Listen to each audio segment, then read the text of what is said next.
Assalamualaikum warahmatullahi wabarakatuh. Tahun 2020 bagi saya adalah tahun dengan penuh kejutan. Dan tahun 2021 adalah tahun dengan penuh harapan. 2020 diawali dengan sukacita.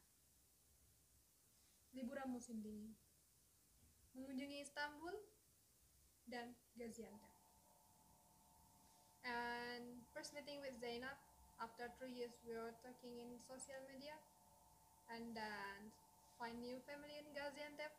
Anne, Baba, Ablalar, Abilar, Cucuklar, Yemekler, her şey için çok teşekkür ederim.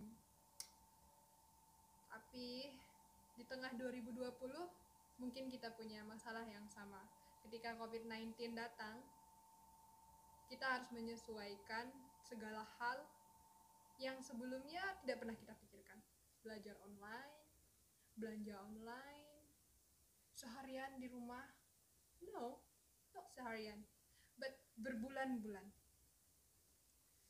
Ya, kita tidak bisa menyalahkan COVID-19 juga, karena ada nilai positif dan negatifnya juga ketika ini terjadi. Satu hal yang tidak saya suka ketika terjadinya COVID-19 ini adalah munculnya Chinese phobia di Turki, dimana ketika saya pergi keluar, orang-orang mulai beranggapan saya ini adalah China. Enggak cuma saya, teman-teman semuanya juga pasti mengalami hal tersebut. Kita mungkin terkurung selama berbulan-bulan di rumah untuk bekerja sama dengan pemerintah mengurangi jumlah tertularnya COVID-19. Ada sebagian orang yang mungkin mendapatkan hal negatif dari dampak dari COVID-19 ini, mulai dari kehilangan pekerjaan, kemudian sosial kita dengan masyarakat juga berkurang. Tapi ada juga sebagian orang yang mungkin mendapatkan hal-hal positif terjadi dalam dirinya ketika COVID-19 ini. Bisa jadi dia jadi lebih produktif di sosial media, bisa jadi dia lebih produktif di rumah dengan mengasah kemampuannya dan kreativitasnya. There's so many things happen in 2020. Dan sekarang mari kita berbicara tentang 2021. Tinggalkan 2020 yang penuh dengan kejutan itu. Sekarang mari kita berbicara tentang tahun 2021. Apa yang sudah kamu persiapkan untuk 2021? Saya sendiri, saya persiapkan ini. It's a book. Yeah. Here, it is my journal. So I'm writing about my goals and everything that I want to be happy in my life.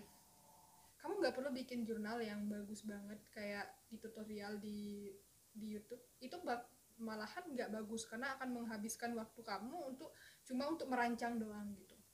Senyamannya aja gitu. Aku juga cuma nulisnya di buku matematika karena aku malas menggaris. Nah, di dalam isinya ada kalender. Kalian nggak bisa lihat kan? Ya nggak apa-apa. Aku juga nggak mau liatin kalian sebenarnya. Banyak sesuatu. Ini tahun 2020. Kita tulis dalamnya tahun 2020. Cara bersyukur. Tulis pencapaian kita di tahun 2020. Apa aja yang sudah kita capai? Apa aja kegagalan kita? Apa aja yang udah kita lakukan untuk memperbaiki kegagalan tersebut? Introspeksi diri kurang lebih. Kemudian resolusi tahun 2021. Apa sih yang mau kita lakukan di tahun 2021? Terus apa hal yang ingin kita capai dalam bidang pendidikan atau karir tahun 2021? Coba mimpi dalam jangka panjang. Misalnya aku pengen jadi dosen gitu kan nggak tahu kapan tahunnya gitu. Jadi bukan tahun 2021 juga, pokoknya bikin aja dulu. Atau aku pengen dapat TOEFL 550 gitu, atau pengen jadi pengusaha sukses, ya segala macamnya. You can write here, okay? And then kamu bisa bikin kayak amal yaumi kamu,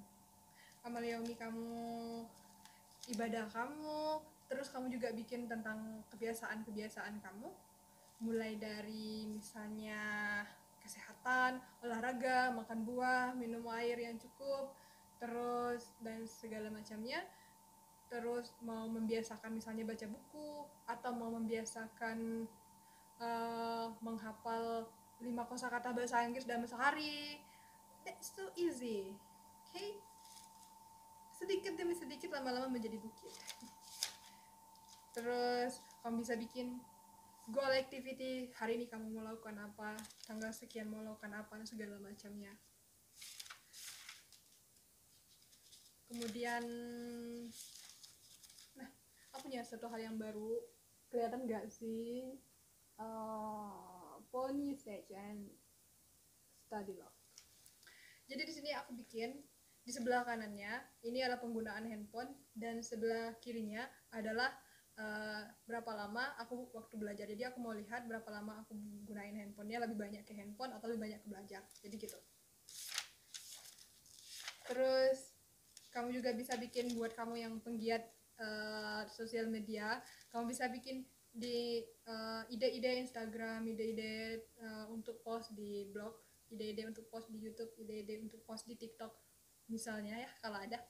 Jadi usahakan untuk hidup dengan teratur dan direncanakan, karena kalau kita sudah merencanakan hidup kita, itu ketika kita misalnya udah jauh melenceng, udah malas belajar segala macamnya, kita bisa lihat lagi di jurnal kita, oh kita punya mimpi ini loh, jadi kita nggak boleh malas-malasan dan segala macamnya. Itulah pentingnya untuk bikin tujuan hidup kamu.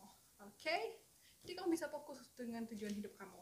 Dan next, tahun 2021, stop to buy something that you don't need it. Dan selanjutnya tahun 2021 aku pikir stop to buy something that you don't need it. Banyak dari kita yang, apalagi yang cewek gitu kan, misalnya suka beli baju, sepatu segala macamnya gitu kan. Emangnya nggak cukup gitu, misalnya sepatu 1 atau 2, kenapa kita harus punya sampai 10 ya? Ya kecuali kalau misalnya kamu memang model segala macamnya. Tapi usahakan kalau misalnya, apalagi kita mahasiswa, coba kita save your money atau invest your money. That will be better for you. Kemudian mari kita mulai untuk berpikir positif. Kamu jangan terlalu sedih dengan apa yang tidak kamu dapatkan, karena sesuatu hal yang memang udah ditakdirkan untuk kamu itu akan selalu menjadi milik kamu. Tapi kalau memang ini bukan takdir kamu, dia nggak akan bakal jadi milik kamu. Nggak usah terlalu sedih kalau misalnya mimpi kamu nggak tercapai, atau nggak usah terlalu sedih ketika kamu kehilangan sesuatu. Mungkin Allah sedang mempersiapkan sesuatu yang lebih baik untuk kita. Allah itu tahu yang terbaik untuk kita, sedangkan kita nggak tahu. Kita adalah makhluk. Dan satu hal yang selalu aku ingatkan sama teman-teman, libatkan Allah dalam setiap kegiatan kita. So, bye-bye. Assalamualaikum warahmatullahi wabarakatuh.